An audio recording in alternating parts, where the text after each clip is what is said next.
গণমাধ্যমের সংস্কারের জন্য সরকারকে সাংবাদিকদের চাপ দিতে হবে বলে মন্তব্য করেছেন জাতীয় ঐক্যমত্য কমিশনের সহসভাপতি অধ্যাপক আলী রিয়াজ। সকালে দ্য ডেইলি স্টার মিলনায়তনে গণমাধ্যম সংস্কার কমিশনের প্রস্তাবিত প্রতিবেদন নিয়ে বিজেসি আয়োজিত মতবিনিময় সভায় এই মন্তব্য করেন তিনি। অন্যদিকে নির্বাচন ও সংবিধান সংস্কারের ভিড়ে গণমাধ্যম সংস্কার ভাটা পড়েছে বলে মন্তব্য করেন উপস্থিত বক্তারা। মাহিনা রাফাতের রিপোর্ট।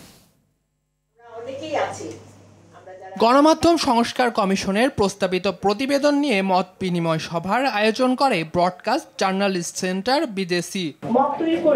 গণমাধ্যম কার্যালয়গুলোতে আতঙ্ক সৃষ্টি করা হয়। এ সময় গণমাধ্যম সংস্কার কমিশনের প্রস্তাবিত প্রতিবেদন নিয়ে বিভিন্ন পর্যালোচনা তুলে ধরেন বক্তারা।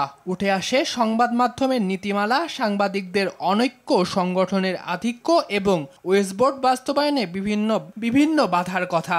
বর্তমান সরকারের সংস্কার প্রক্রিয়ায় গণমাধ্যম গুরুত্ব পাচ্ছে না বলেও মনে করেন তারা। সমস্যাগুলো কোথায় কোথায় আছে, আমাদের এই যে সংস্কার কমিশনের সেই কাজগুলো আগে ফাইন্ড আউট করা দরকার। প্রত্যেক প্রতিষ্ঠানেই যদি প্রত্যেক টেলিভিশনে যদি মালিকরা হস্তক্ষেপ করে 50টাই নষ্ট টেলিভিশন হবে, কিন্তু একই হাউজের যদি 5টা টেলিভিশন হয় এবং মালিকরা যদি টেলিভিশন পরিচালনায় কোনো রকম হস্তক্ষেপ না করে 5টাই ভালো টেলিভিশন হতে পারে।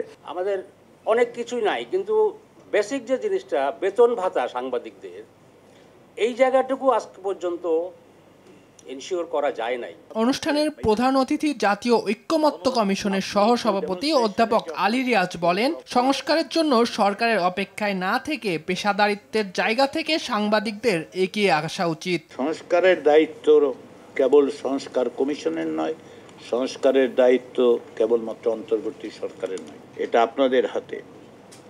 সাংবাদিকদের আইনি সুরক্ষা কিভাবে করবেন যে দেশের নাগরিকেরই আইনি সুরক্ষা নেই?